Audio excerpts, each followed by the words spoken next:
দেখুন আমার বোন যখন কলকা করে ফটোশুট করছিল তখন বাবা আবার রুটি খাইয়ে দিচ্ছে। তো দেখতেই পাচ্ছেন ওর অনেকটা খিদাও পেয়ে গেছে, রাত 11:30 বাজে এখন। তো এই সময় ওর ফটোশুট চলছে আর বাবার হাতে খাবার খাচ্ছেন ম্যাডাম জি। কেমন লাগছে ফটোশুট করে বলো? ভালো লাগছে?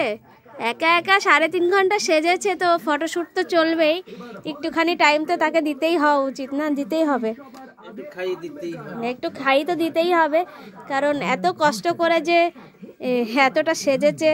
দেখো নিজে একা একটা ডিজাইন তুলেছে, জানি না কি ডিজাইন করেছে, কিন্তু দেখতে তো খুব কিউট লাগছে। হ্যাঁ, তো আপনারা অবশ্যই কমেন্টে কিন্তু জানাবেন আর শেয়ার করতেই থাকবেন, কেউ কিন্তু শেয়ারে কমই রাখবেন না।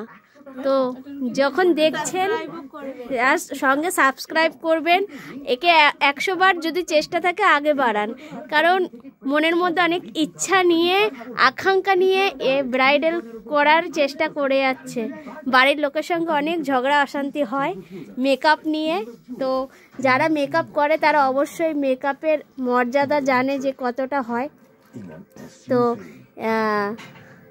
আমি এই জন্যই বলতে চাইছি যে অবশ্যই মেকআপের বহুত বড় সম্মান, যেটা যারা করে তারা দেয়, জানে। আমিও অবশ্য একটা মেয়ে, ওর দিদি, তা আমিও জানি। তো সেই কারণেই বলছি, খিদা পেয়েছে, ফটোশ্যুট কি করবে, তো এখন বাবা খাইয়ে দিচ্ছে। এই খাবারেই কমপ্লিট হয়ে যাবে ওর, এরপরে মেকআপ তুলতে হবে, শুতে যেতে হবে, ঘুমও পাচ্ছে, চোখ ছোট ছোট হয়ে আসছে। তো বন্ধুরা অবশ্যই লাইক শেয়ার কমেন্ট করে জানাবেন কেমন।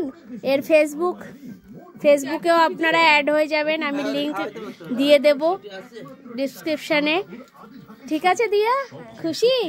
দেখো পুরো বউ বউ লাগছে, বয়সটা কিন্তু একদম বেশি না, বিয়ের বয়সও না, শুধু সাজছে, নিজের উপরে বাস ট্রায়াল চলছে এর, যে আমি তৈরি করছি নিজেকে নিজে। তো এটা অবশ্যই আপনারা সাপোর্ট করবেন।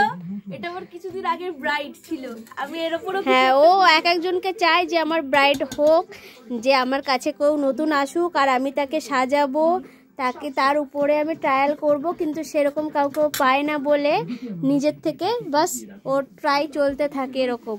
তো অবশ্যই আপনাদেরকে এরকম ভিডিও আমি দিতে থাকবো। অনুষ্ঠান চলতে থাকে সপ্তাহে 4 দিন 3 দিন ও মেকআপ অবশ্যই করে এরকম ভাবেই। তো দেখতেই পাচ্ছেন চোখের যে মেকআপটা। তো যারা করেন, যারা এরকম শেখান, অবশ্যই জানাবেন আমাকে। সবাই লাইক সাবস্ক্রাইব